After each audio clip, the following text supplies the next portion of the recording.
My parents always said they loved all the kids in the family equally, but somehow, equal always seemed to cost a lot more when it came to my cousin Camille. She wasn't even their child. Camille was my aunt and uncle's daughter, but to my parents, she might as well have been royalty. Every time she got a new job, they threw a dinner. Every birthday, they posted long messages like she'd just cured cancer. When she got into Colombia, my mom cried harder than Camille's own mother. Me? I was background. I never made trouble. I paid my way through school. I worked part-time at a bookstore. Graduated early. Never asked them for money. Never asked them for much of anything, really. But none of that made me the kind of daughter they talked about. Still, I kept hoping, especially when my birthday was coming up last year. It wasn't a milestone, just a regular year. But I was going through a rough time, burnout, a breakup, my job barely covering rent. All I wanted was a dinner. Something simple. I just wanted to feel seen. I asked my mom if they could come over. Maybe we could cook something together, like we used to. She sighed.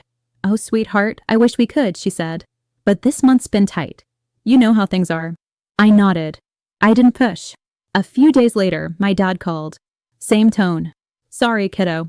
Your mom and I talked. We just can't swing a celebration this year. We'll make it up to you later, okay? Yeah, sure. I hung up, sat on the edge of my bed, and told myself I was being dramatic. That birthdays didn't matter after a certain age. That I shouldn't feel this way. Still, it hurt. On the day of my birthday, I got a text from my parents. Not a call. Not a visit.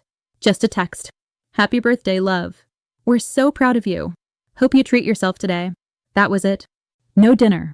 No flowers. Not even a voice message. I made myself scrambled eggs. Ate them in silence. Then I went to bed early, telling myself next year would be better. But it wasn't until 2 days later that the real hit landed. I opened Instagram and saw a post from Camille's fiancé. First-class flight to Paris with the in-laws to celebrate Camille's birthday. I stared at the photo. My parents were smiling at the airport, holding champagne glasses in a first-class lounge. Then came more photos. My mom in a brand new coat. My dad with Camille under the Eiffel Tower. Rooftop dinners. Designer shopping bags. Matching outfits. I refreshed the post twice. Then checked my mom's page. She'd posted too. A toast to our brilliant girl. Thank you for letting us be part of your world. We love you, Camille.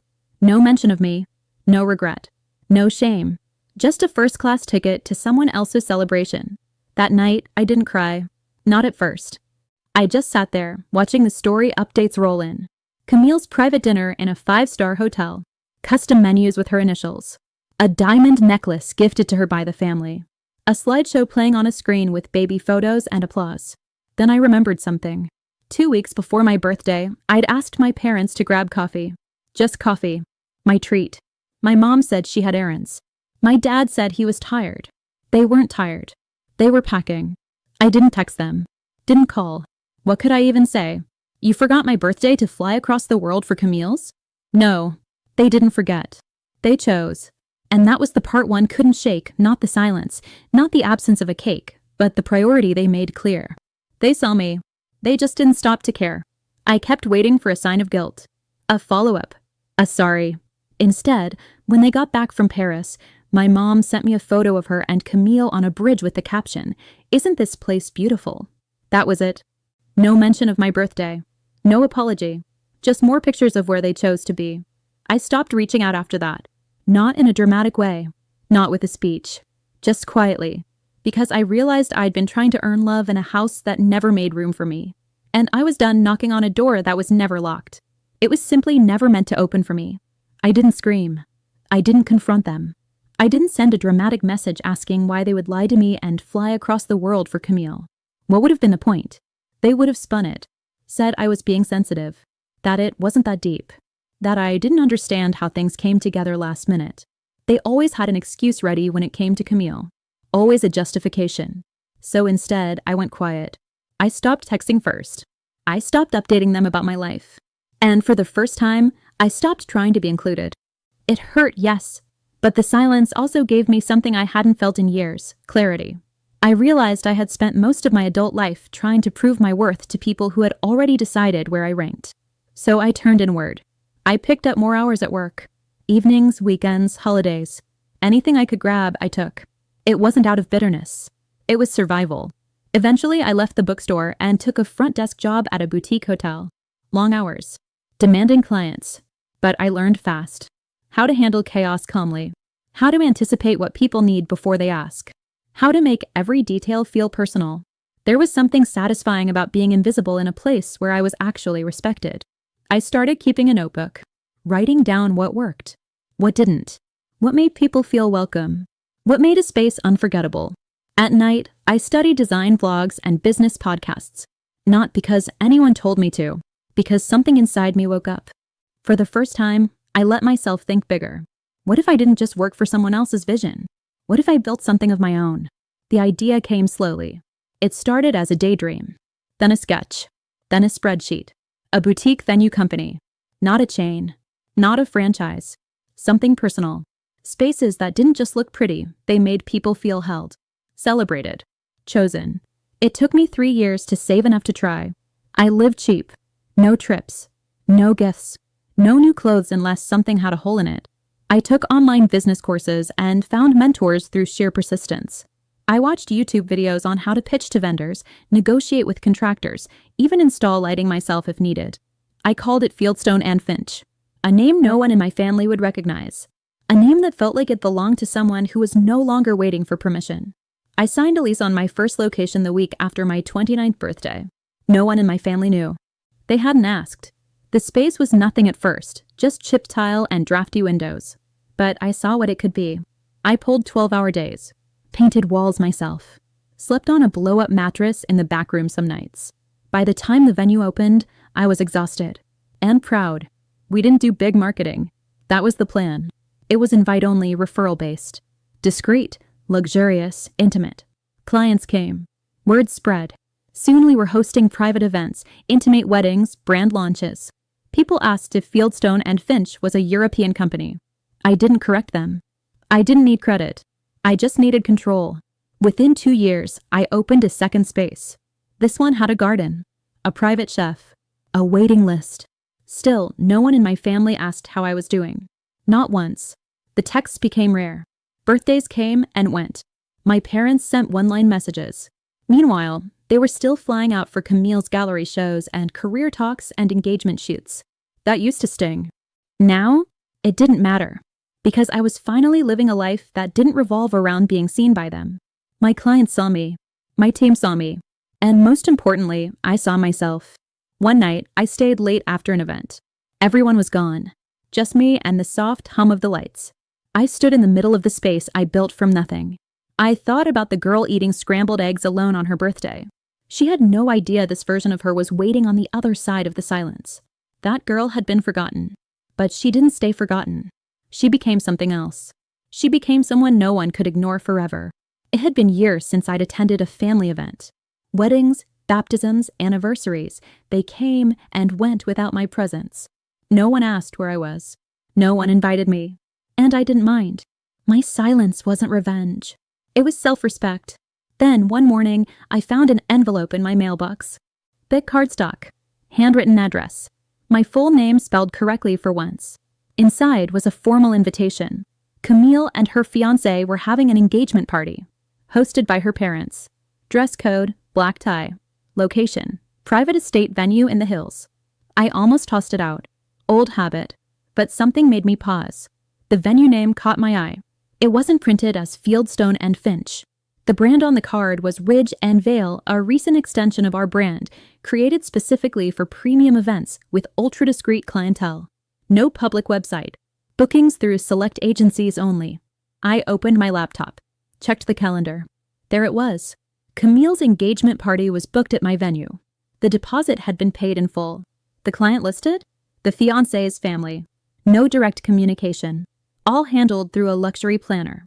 My staff had no idea who Camille was to me, and neither did Camille or her fiancé. They had chosen Ridge and Vale because of its reputation, its exclusivity, its beauty. They didn't know I had built it. I stared at the screen for a long time. I wasn't angry. I wasn't even surprised. This was exactly how things worked in my family. They only found value in something once it had already been validated by strangers.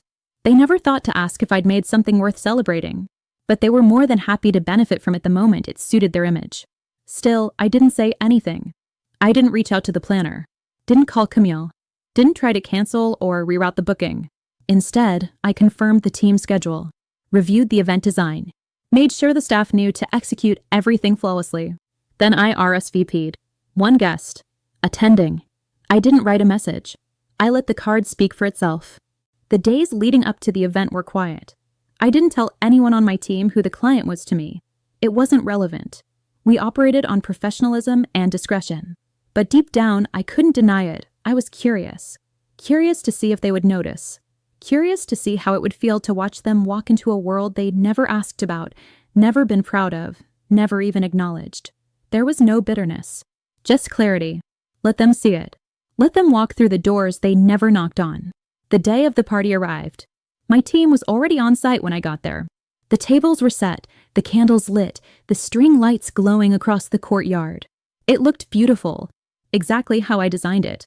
No flashy signage, no loud branding, just subtle elegance, handcrafted details. A space that felt like it had always existed, like it belonged. Guests began to arrive as the sun began to set. Expensive cars, designer shoes, choreographed smiles. I stayed off to the side at first, watching. Camille walked in like she owned the air. Her dress shimmered under the lights. Her parents followed behind, proudly accepting compliments. My mother and father weren't far behind them. I saw my mom fix Camille's hair. I hadn't seen my mom in person in nearly 2 years. She didn't recognize me at first. Neither did my father. I stood by the welcome table, dressed simply, watching them take in a space like they were stepping into a palace. "Everything's perfect," my mom said to one of the servers. "It's like something out of a magazine." My father nodded. "Must have cost a fortune." The server smiled politely and walked off. I kept my distance. The speeches started. The champagne flowed. Guests praised the venue nonstop. "This place is stunning. Whoever owns it must really understand hospitality." I've never been somewhere so tastefully done. Camille beamed at the compliments, as if they belonged to her. Then it happened. The event manager, Luis, walked up to Camille's father. "Just checking in to make sure everything's to your liking," he said. "It's incredible," Camille's dad replied. "You really delivered." Luis smiled. "We're lucky. The founder is here tonight. I'd be happy to introduce you." "Oh, they're here?" Camille's mother asked. "We'd love to thank them."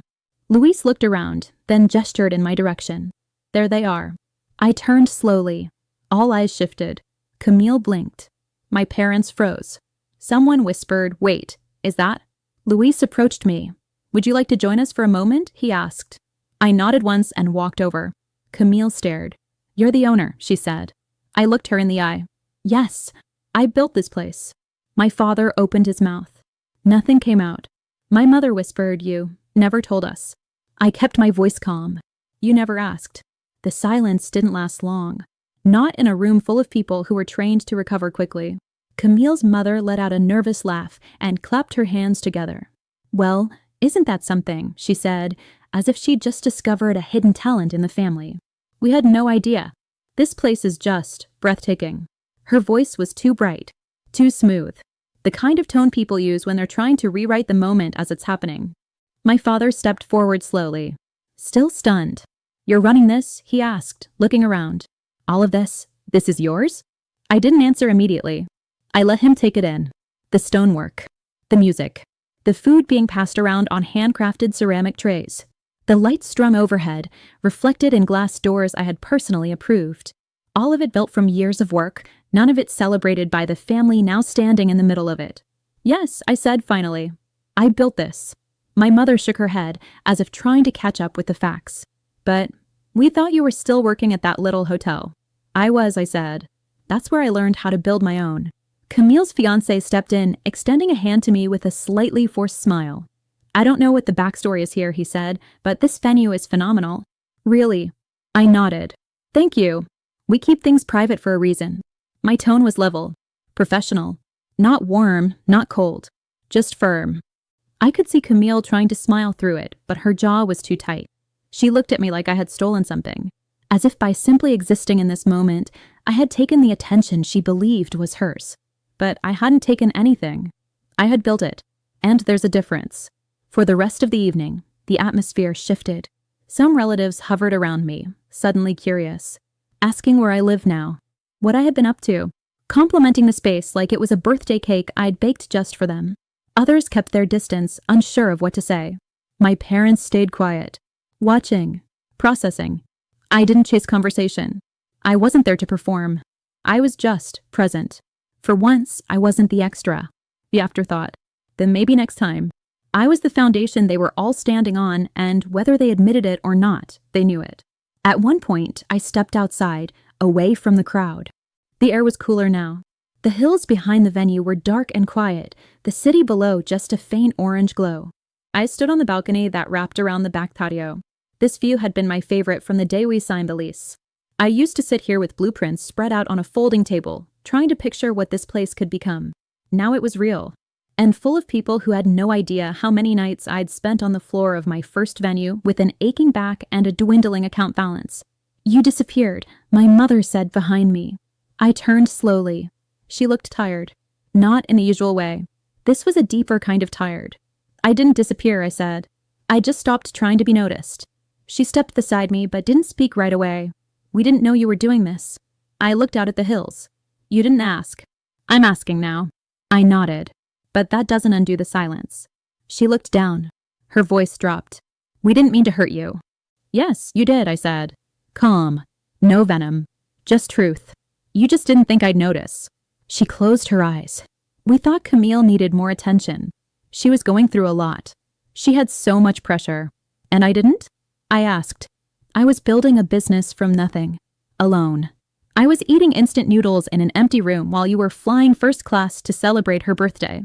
She didn't respond. "I didn't want the spotlight," I added. "I just didn't want to be erased." That was the line that landed. Her shoulders sagged.